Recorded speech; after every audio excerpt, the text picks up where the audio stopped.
আসসালামু আলাইকুম। আমি শামসুন্নাহার লাভলি। কেমন আছেন সবাই?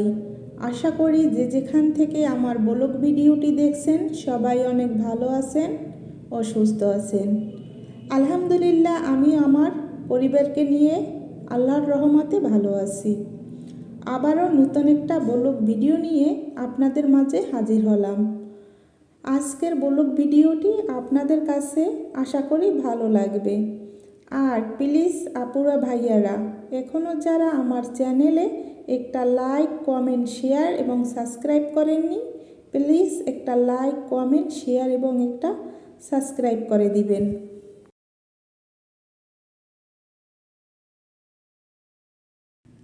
আপুরা ভাইয়ারা, এই ছোট্ট বাটিতে কি দেখালাম আপনারা বলতে পারেন? আমি আপনাদের সাথে শেয়ার করি। আপনাদের ভাইয়া ভাত খেয়ে তার প্রতিদিনই সুপারি খাওয়া লাগে। এই জন্য আমি সবসময় সুপারি কেটে এই বাটিতে তার হাতের কাছে রাখি, যাতে সে ভাত খেয়ে এই সুপারি খেতে পারে। মানে একটু ভালো মন্দ, যেমন ধরেন যে মাছ দিয়ে বা গোশ দিয়ে ভাত খেলে তার এই সুপারি খাওয়া লাগে। আপনাদের ভাইয়া পান খায় না, আর আমিও পান খাওয়া তেমন একটা পছন্দ করি না, আর সেও পান খাওয়া পছন্দ করে না। মাঝে মধ্যে পান খায়, তাও মানে চুন ছাড়া। যদি কেউ তার বোন বা আমার মা যখন বেড়াতে আসে তখন যদি তাকে পান দেয়, তাও মানে চুন ছাড়া একটু সুপারি দিয়ে, তাইলে সে খায়। আপুরা ভাইয়ারা, কথা বলতে বলতে আপনার ভাইয়ার একটা অজানা কথা আপনাদের সাথে শেয়ার করলাম। আর এই যে আমি প্রতিদিনই খাট, ড্রেসিং টেবিল বলেন, ঘরের যাই আসবাবপত্র বলেন, আমি টুকটাক প্রতিদিনই মুছি। যেমন একবেলা ভাত না খেলে মানে অস্বস্তি লাগে, পেটে ক্ষুধা লাগে, খারাপ লাগে, তেমনি আমি যদি একদিন আমি এই আসবাবপত্র, খাট বলেন, ড্রেসিং টেবিল বলেন, বাসার যাই ফার্নিচার বলেন, একদিন না মুছলে আমার ভালো লাগে না। আর বিশেষ করে এই খাটটা আর ড্রেসিং টেবিলটা আমার খুব শখের। আমি খুব শখ করে আপনাদের ভাইয়াকে বলে এই খাট আর ড্রেসিং টেবিলটা বানাইছি। আরও আমার অনেক অনেক শখের জিনিস আছে। আস্তে আস্তে হয়তো বা আল্লাহ তাআলা সবই পূরণ করবেন, এই তো আর কি। আর একসঙ্গে তো সব মনের আশাই মানুষের পূরণ হয় না। তারপরও আল্লাহ তাআলার কাছে লাখ লাখ শুকরিয়া। তাআলার কাছে না চাইতেই আমি অনেক কিছু পেয়ে গেছি। যেমন আপনাদের ভাইয়া, আমি যখন যা বলি সে আমার সকল মনের আশাই পূরণ করে। এটা তো ভাগ্যের ব্যাপার। আমি যখন যা খেতে চাই বলা মাত্র এনে দে। যে কোনো জিনিসই আপনাদের ভাইয়া বলা মাত্র করার চেষ্টা করে। এই তো আজকে আপনাদের ভাইয়া আমতলী অফিস থেকে আসবে। আমি বিছানাটা মানে বেডশিটটা পাল্টাইয়ে ফেললাম। কালকে আর কি এই বেডশিটটা আমি ধুয়ে দিছিলাম। আজকে আপনাদের ভাইয়া বাসায় আসবে, এই জন্য চিন্তা করলাম তার বেডশিটটা পাল্টানো দরকার। এই জন্য আমি সে আসার আগেই ঝটপট করে তার বেডশিটটা পাল্টাইয়ে দিলাম। এই তো আপনাদের ভাইয়ার বিছানার ফাইনাল লুক। আমি মোটামুটি তার রুমটা ঝটপট করে গুছিয়ে ফেললাম। এখন দুপুর 12টা বাজে।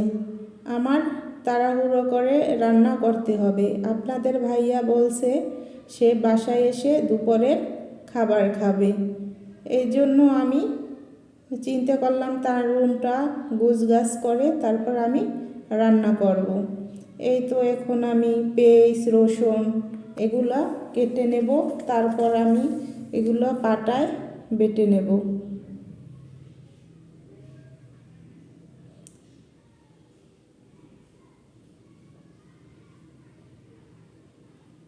আজকে আমি বেশি কিছু রান্না করব না।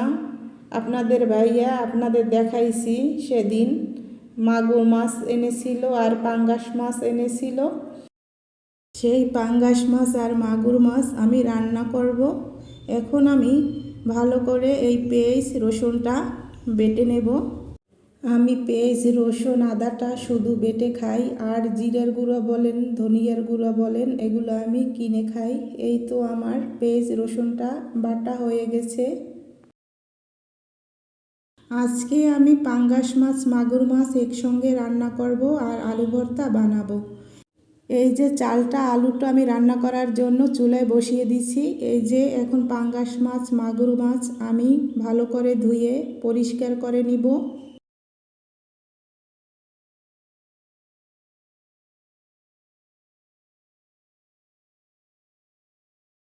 মাছ যত ভালো করে ধুয়ে নেওয়া যায় ততই ভালো। এখন আমি একটু গরম পানিতে পাঙ্গাস মাছটা আর মাগুর মাছটা গরম করে ধুয়ে নিলাম যাতে আষ্টে গন্ধটা চলে যায়।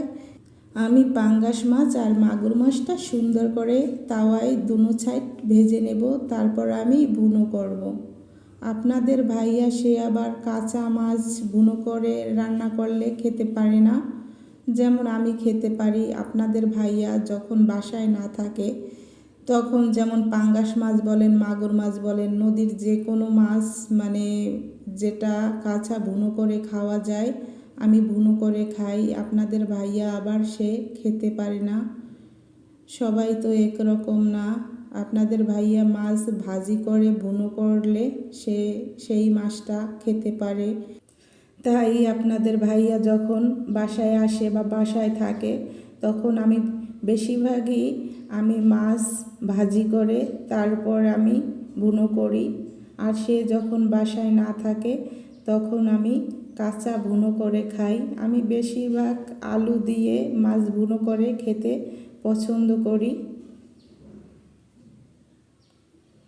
এই তো এখন আমি মাছটা ভেজে নিয়েছি, তারপর এখন আমি মশলাটা ভালো করে কষিয়ে আমি মাছটা রান্না করতেছি। এই তো আপুরা ভাইয়ারা আপনাদের সাথে কথা বলতে বলতে আমার মাছটা রান্না করা হয়ে গেছে। তাহলে আমার এই মাছ ভুনোটা কেমন হয়েছে অবশ্যই আপনারা কমেন্টের মাধ্যমে জানাবেন। আর আমার ভিডিওটি ভালো লাগলে অবশ্যই একটা লাইক কমেন্ট শেয়ার এবং একটা সাবস্ক্রাইব করে দিবেন। তাহলে আপনারা ভালো থাকবেন সুস্থ থাকবেন। আল্লাহ হাফেজ।